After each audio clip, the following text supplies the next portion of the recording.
Hi teachers, அனைவருக்கும் வணக்கம். நிறைய பேர் எதிர்பார்த்துட்டு இருந்த பணி நியமன ஆணை விழா பார்த்தீங்கன்னா நாளைக்கு நடக்க இருக்கு. கிட்டத்தட்ட எத்தனாயிரம் பேருக்கு அப்படின்னா 9801 பேருக்கு நாளைக்கு 13/2/2026 சென்னையில் இந்த ஃபங்க்ஷன்ஸ் நடக்க இருக்கு. இது கூடவே ஒரு சில இம்பார்ட்டண்டான அப்டேட்டும் கொடுத்துருக்காங்க. அது என்னென்ன அப்படின்னு சொல்லி பார்க்கலாம். யார் யாருக்கு இந்த நியமன ஆணைகள் கொடுக்குறாங்க, எங்கே பிளேஸ் அப்படின்னு சொல்லி பார்த்தீங்கன்னா நேரு உள் விளையாட்டு அரங்கில் சென்னையில் நடைபெற இருக்கு. தமிழ்நாடு அரசு பணியாளர் தேர்வாணையம், அதுக்கடுத்து மருத்துவ பணியாளர் தேர்வாணையம், அதுக்கடுத்து ஆசிரியர் தேர்வாணையம். ஸோ இவங்க எல்லாமே சேர்ந்து செலக்ட் பண்ண கிட்டத்தட்ட 9801 பேருக்கு நாளைக்கு பணி நியமன ஆணைகள் மாண்புமிகு முதலமைச்சர் அவர்கள் வழங்க இருக்காரு.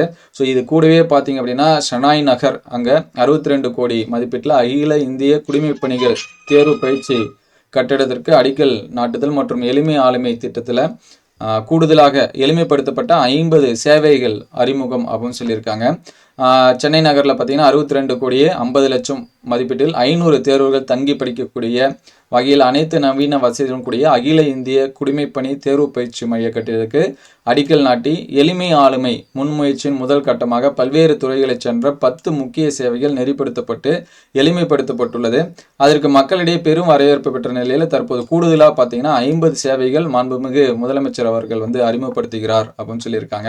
அதுக்கடுத்து பார்த்தீங்கன்னா தேர்வு களம் அப்படிங்கிற கைபேசி செயல் ஆப்பை அறிமுகப்படுத்துறதா சொல்லியிருக்காங்க.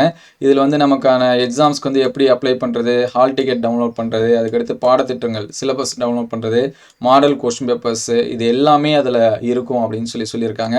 அதுக்கான ஆப் பார்த்தீங்கன்னா தேர்வு களம் அப்படிங்கிற கைபேசி செயலி அறிமுகப்படுத்தப்பட உள்ளது அப்படின்னு சொல்லியிருக்காங்க.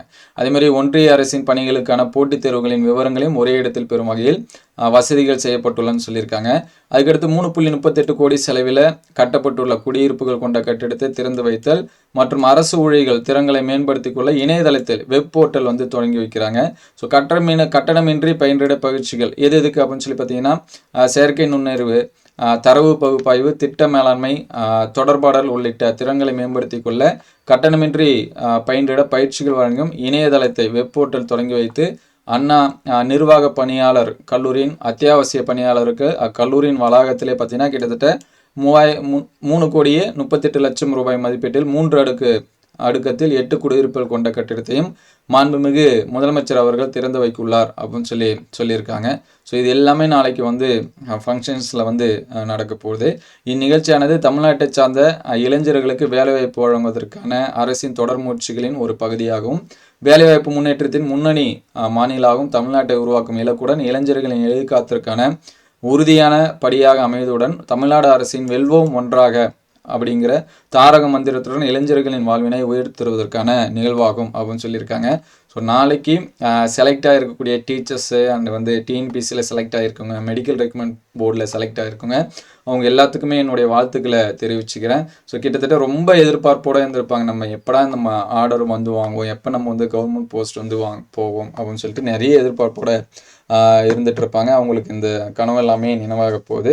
ஸோ இதே போல் எக்ஸாம்ஸ்க்கு படிச்சுட்டு இருக்குங்க, தொடர்ந்து எக்ஸாம்ஸ்க்கு படிங்க. கண்டிப்பாக இந்த 9800 பேர் எப்படி செலக்ட் ஆனாங்களோ அதே போல் உங்களாலையும் செலக்ட் ஆக முடியும். அடுத்தடுத்து அப்டேட்டட் நியூஸ் வந்துச்சுன்னா உடனே அப்டேட் பண்ணும். நாளைக்கு ஆர்டர்ஸ் வாங்க காத்துட்டு இருக்கக்கூடிய அனைவருக்கும் என்னுடைய வாழ்த்துக்களை தெரிவிச்சுக்கிறேன். நன்றி.